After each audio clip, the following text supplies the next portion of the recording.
Hello and welcome to Look Down There, the show where we talk about all the things we don't talk about. I'm your host, Michelle Demore. Today, my guest is an assistant professor of ceramics at the University of Oklahoma. Her work addresses the fragility of the human spirit in the midst of physical and mental illness. She is also a brilliant sculptor of vulvas, which is why I had to have her on the show. Please welcome Jamie Bates Slone. Hi, Jamie. Hi, thanks for having me. Thank you so much for joining me from Oklahoma. Yeah. Yeah, how's it going out there? It's very hot. We are definitely in a heat wave. So very sweaty all the time. That's about Oh, I it. can't imagine that's good for your line of work.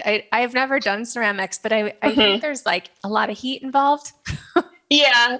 Well, there's a lot of humidity here, so that's actually pretty good. Well, it there's pros and cons to dry and humid places. So, like if Yeah. you want things to dry quickly, then being in a dry climate's great. But here, it's great if you want things to dry slowly. Yeah. I'm in Vegas right now, and it's so funny. Like when I air dry my clothes, it's like a few hours, we're done, Hmm. you know. But I've also spent time in New Orleans, and I'm from Chicago, and that just does not happen there. So I'm Yeah. particularly enjoying this dry heat we're having. Yeah. I lived in Montana for a short time and then recently went back and was like, oh yeah, I forgot how fast things dry here. And I can just hop out of the shower and be dry in seconds. Right. You don't come out of the shower just sweating and need another shower. Yeah. Yeah. Yeah. That basically sums up my time in New Orleans. Nice. Yeah. Okay, so Jamie, what led you to ceramics in particular as Ooh. your art form of choice? So I've always been an artistic kid, I guess you could say. I wasn't really encouraged or discouraged from making art as a child, but it wasn't something that was necessarily nurtured, I guess you could say. Um, I, I mean, I think it was because like no parent actually thinks that their child's going to be an artist and successful at it. So, or make Right. money. So no Yeah. one really like encourages that, right? Um, so Yeah. I So was always you have to creative. get a real job.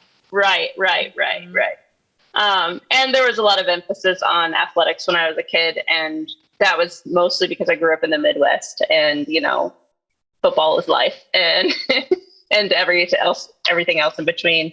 But yeah, once I got to college, I was actually a psychology major to begin with, and then changed my major to art education. No, it was yes, art education.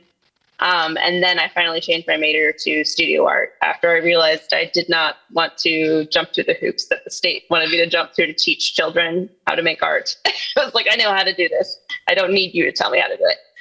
Right. Yeah. That's a whole So different level. Hmm. yeah. And I realized through like talking to other people that like my passion was making my own work and teaching at that level. Oftentimes it's hard to keep that rigor up. So I switched to studio art and the rest is history. But I took my first ceramics class though, my junior year of college after I changed my major a couple times already.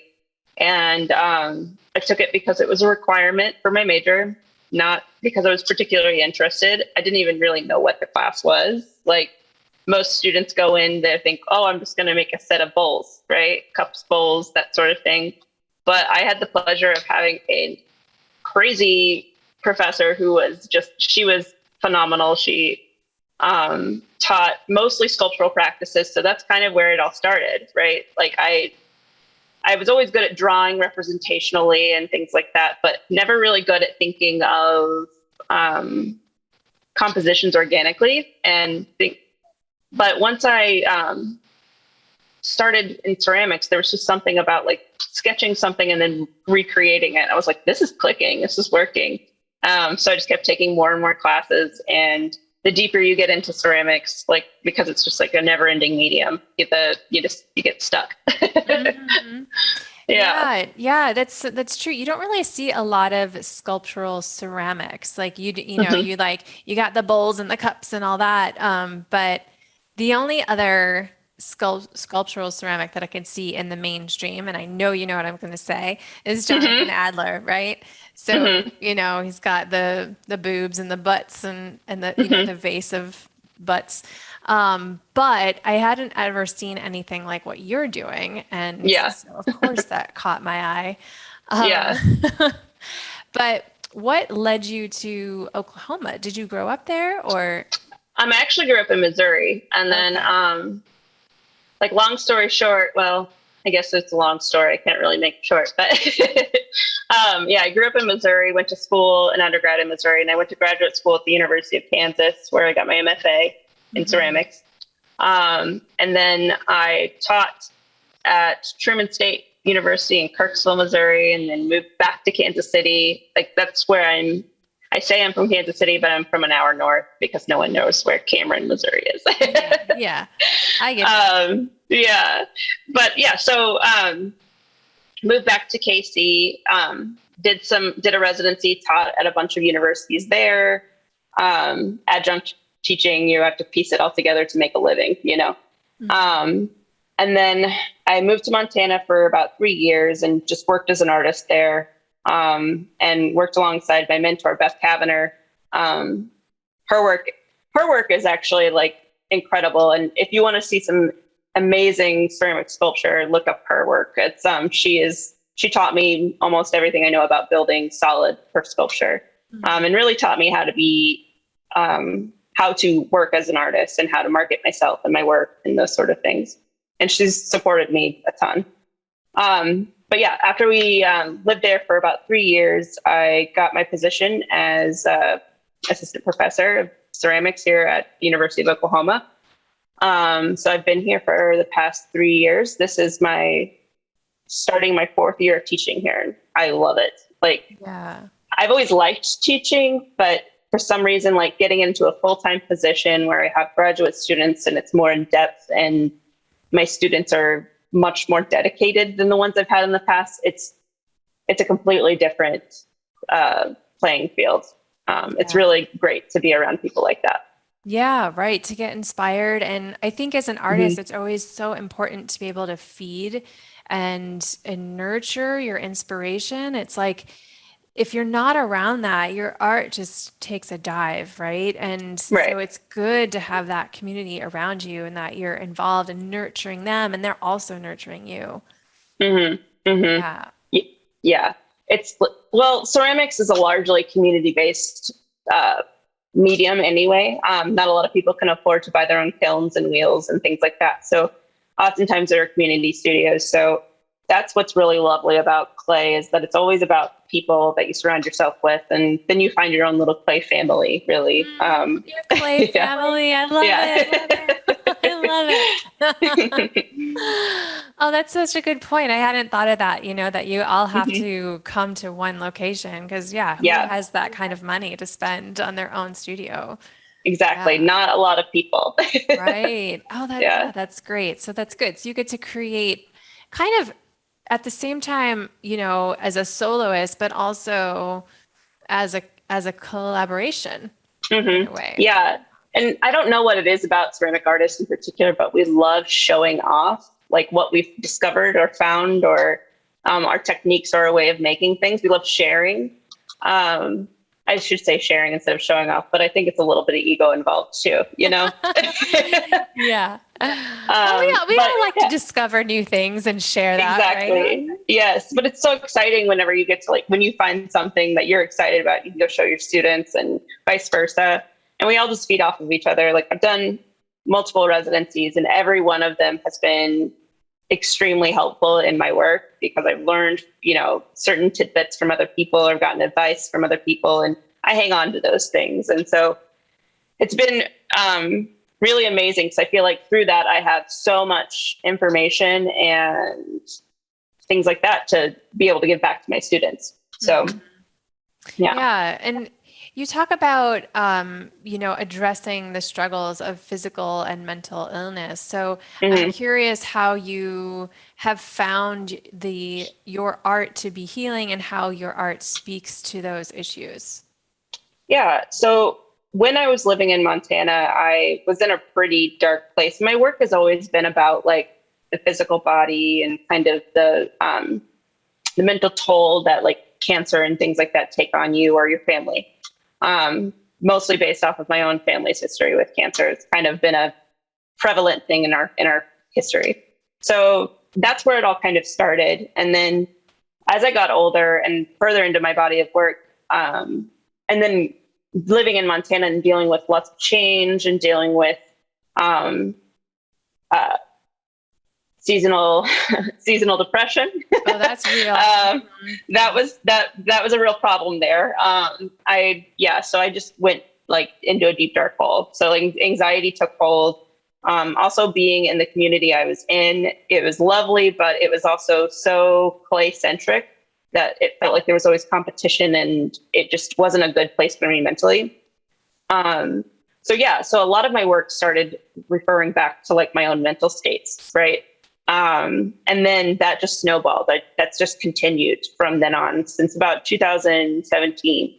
Everything's been just self-referential because that's really all I know, right? Like, as artists, we always have a conceptual basis for our work, but where I feel like you have to have some sort of personal connection to that conceptual basis. Like you have to be able to know it better than anyone else, right? Like, and that's how I feel about this work about my mental health and what it is to be a woman and sexual health and sexual liberation and all of those things. It's all me discovering these things about myself and then just putting it in my work, right? Yeah, it's such a vulnerable act, to do a deep dive into yourself and whether something is fully healed or not, it's coming out in your work and you're putting and people can witness that like that healing process. Yeah, it's wonderful. Like, and it's obvious that that other people respond to it in that way. Like they see it as something that they're like, oh, like I have those same feelings, those same reactions, those same thoughts. And then that's also translated into the work with the vulva and things like that, because it's all about finding comfort in who you are and being, accepting of who you are and how your body is made and all of these things. Because from a young age, like I feel like my body was always something that was paid attention to in ways that never made me feel comfortable. And so that's kind of like where this is all coming from, like finding ways, like be like accepting of my own body, not being afraid of my body or showing my body in certain ways. And just being comfortable and not feeling shame towards anything, Yeah. And I mean, I don't know. I was going to say we all struggle with, coming to terms with our own vulva, but I don't know if we all do. I did. I certainly struggled. I really did. I was happy showing other parts of me, but that part of me was like, nope, not happening. And, it started just like I started pushing the boundaries a little bit and seeing how I would feel and, really just coming to love myself from the bottom up. Right. Right. And then that just exudes outward. Right. And I felt like once I came to terms with what was between my legs, I felt like lighter. I felt brighter, like I wasn't carrying this deep, dark, shameful secret. Yeah. Yeah. That's the beauty of all of it. It's like being able to, I don't know, like when you share a thing you felt shamed about and then like someone says, well, me too. And you're like, oh, well, that's the whole thing, right? It's like where you're not alone, right? So that's like, it's so important to talk about it and so important to bring that out into the light, right? Because God, like knowing that you're not alone is so healing, right? Yeah. But so what led you from like, okay, making cups and bowls to I'm gonna carve a vulva into this? Like, what was that? What was that like first thought? You know, because a lot of times when I have ideas, I might be half asleep. Mm-hmm. I might just be driving on a road trip and I think I have this brilliant idea. And then it keeps nagging at me and I'm like, okay, Mm-hmm. maybe I should pay attention to that. Is that kind of how it happened for you? So it's actually kind of a sillier reason why it all happened. I went to a residency in 2018.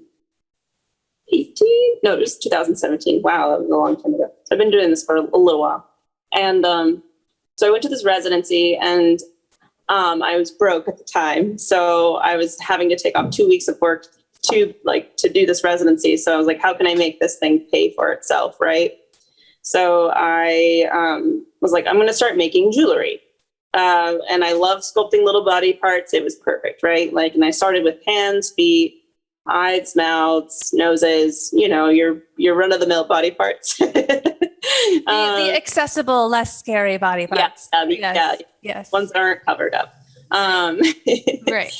And so I started there. And then a friend of mine, like jokingly asked me if I would make her a pair of earrings, like penis earrings. And I said, oh, sure. Just like whatever, I'll just try it. And then I was like, well, now I have to make vulva. And then it just snowballed. I made tons. Like I took a picture of one and then like people were like, I want one. And I just kept making them. And it kept evolving into something new. And then it was still just the jewelry for quite a while. And then I got asked for a fundraiser for the Archie Bray Foundation in Helena, Montana.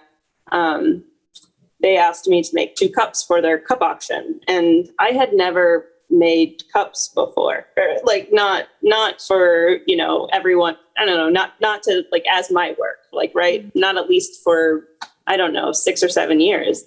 So I was like, okay, well, what could I do that's like related to what I'm doing now within at least my jewelry work, because my jewelry work was already starting to like verge on that body positivity, acceptance kind of, window.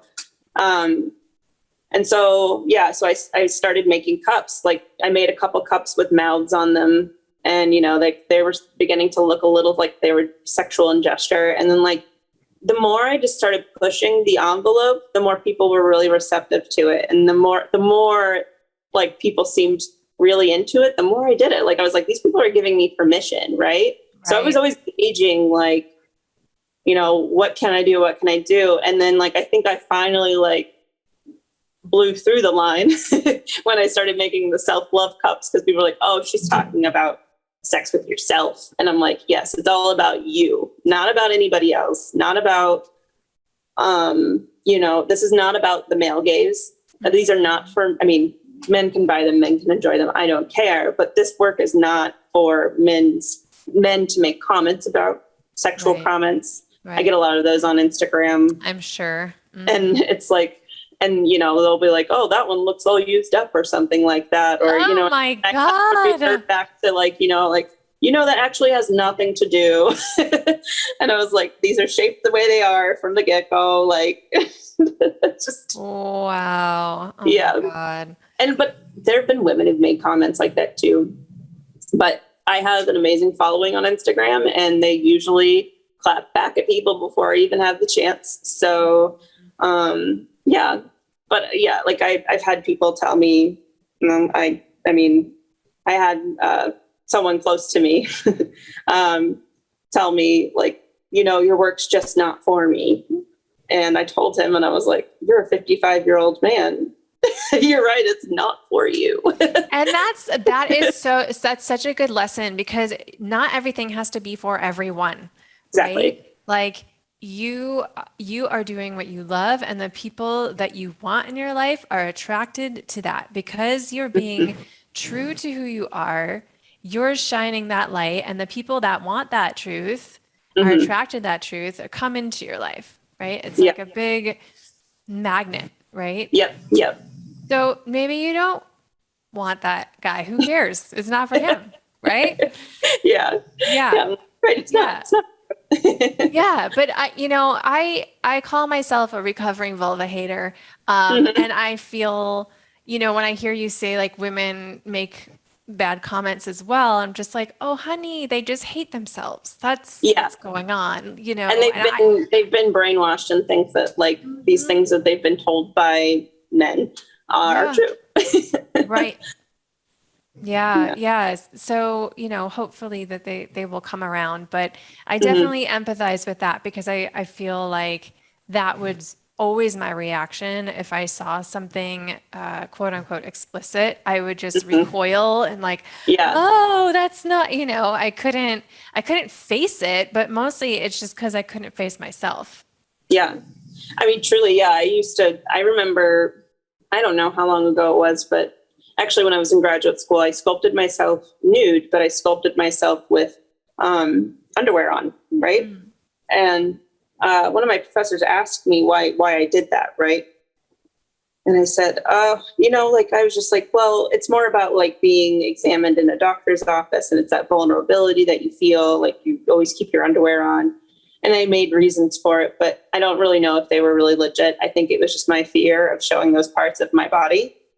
And then I was cut to like 5 years later, I think, when I started sculpting myself, like in reference to like my mental health. And I have this piece that's about 3/4 life size.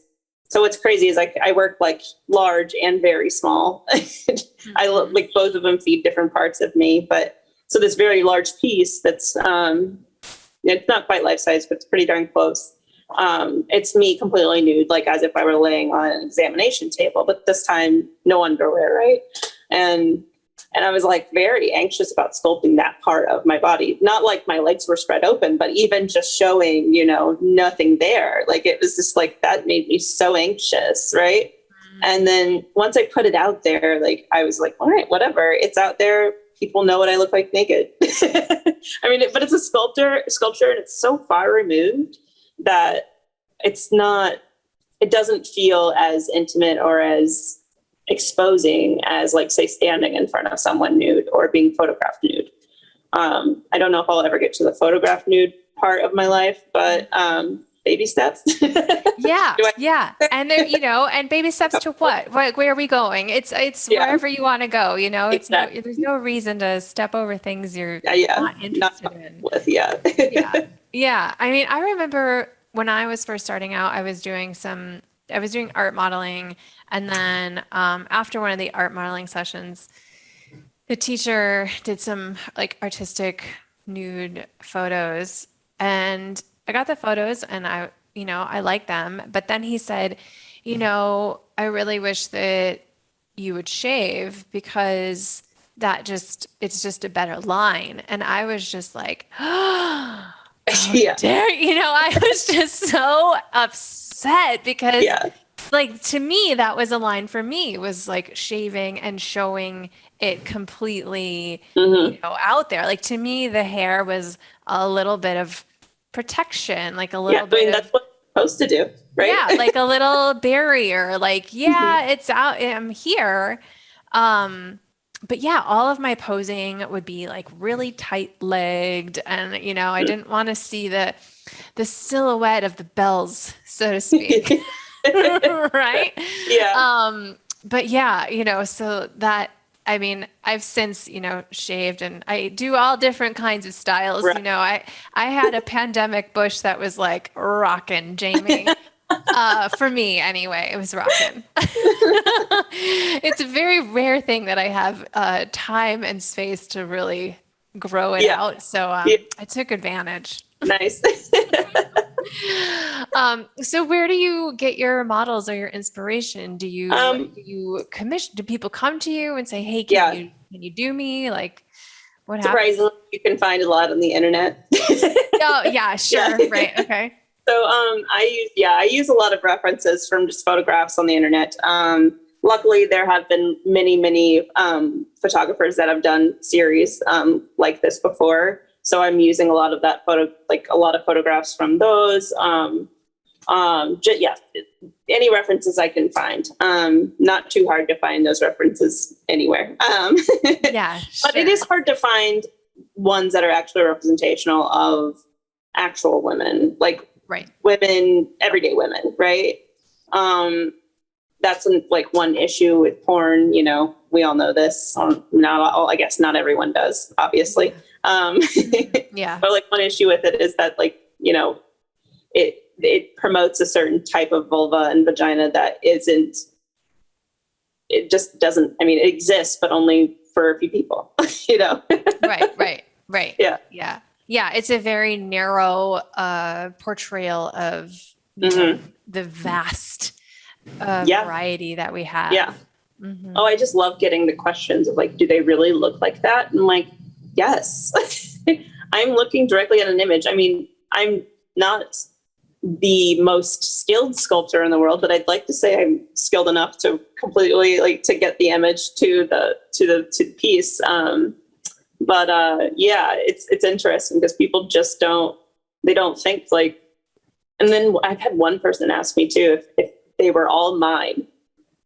Well, you would have like quite a different look. It's like it's just like a plant. It changes with the sun. Right. You know? I'm imagining like a Mr. Potato Head, but like a vulva head, like just change out different lips and different. I'm like, what? It's really like, honestly, like making this work has also been very eye-opening to how ignorant people are in regards of the female anatomy. Right. Well, yeah. I mean, that's why you got to do what you do, right? Yeah, it's like exactly. it's education, it's art, it's Absolutely. therapy, it's healing, it's everything. Mm-hmm. Yeah. I've had, you know, I mean, and a lot of my interactions are through Instagram because that's mostly where I promote my work. So I've had people ask me like, well, do you not, because like I got censored for a little bit, or not censored, but threatened to be deleted. Yes. Well, that's censored. Yeah. And so I've had people ask me like, oh, well, do you not think that your work is adult content? And, you know, it took a minute to think about what my answer would be. And then I was like, that's like saying that the poster in your gynecologist's office is adult content. Mm-hmm. Like, that's like saying that, like, watching your wife give birth is adult content, right? Like, these aren't sexual in any nature, other than, like, maybe promoting self-love and you know, masturbation and pleasuring yourself. I'm not promoting anything that is harmful to anyone. Right. Right. Yeah. Although you do, I don't know if it was a mug or just a piece, but you have this one piece where there's a middle finger with a very long nail on it. I think that would hurt someone. That would hurt someone. But the idea behind that one is a big fuck you to the people who are saying Yeah. No, I'm with it. But no, I often wonder about those like really long nails. I'm like, how do you do anything? I guess it's all in the fingertip movement. So you can like bend your finger in the right way. Sure. Yeah. Okay. It's hard to visualize. Yeah. I've taught students how to throw on the wheel with crazy long nails. I've seen how they can do things with those. So I imagine there's ways around it. Yes. You know what?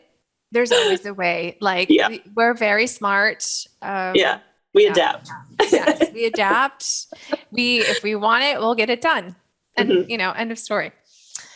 So where do you see your art going now, like in this new direction or in the future? I'm continuing to make a lot of pottery, which is kind of surprising. If you would have asked me 3 years ago, I would be like, you make a living off of making pots? Oh, wait, no way. But these pots they're mostly just kind of canvases for which me to like to sculpt on. It's not really about the pot making for me. It's about getting to the sculpting part. But as far as where it's going, I'm going to continue making work about kind of like how I'm feeling at the moment. I've found myself very disappointed in a lot of men lately, men that I thought I've respected. And I mean, and it's not anyone in particular. It just seems like it just keeps happening. Like refusal to change, refusal to accept people the way they are. And well, their privilege is being threatened. Yes. And it's obvious with some people.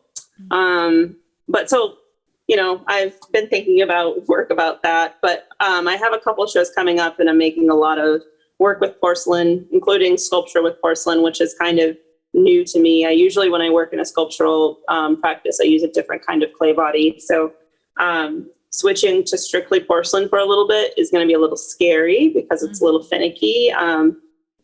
The work's going to be a lot smaller, but it's all about kind of, I keep thinking about how trying to find quiet and peace and things like that, because my life has become so busy. So I'm always thinking about like being in my head, right? Like, what does that mean to be in your head and find a quiet place in your own head?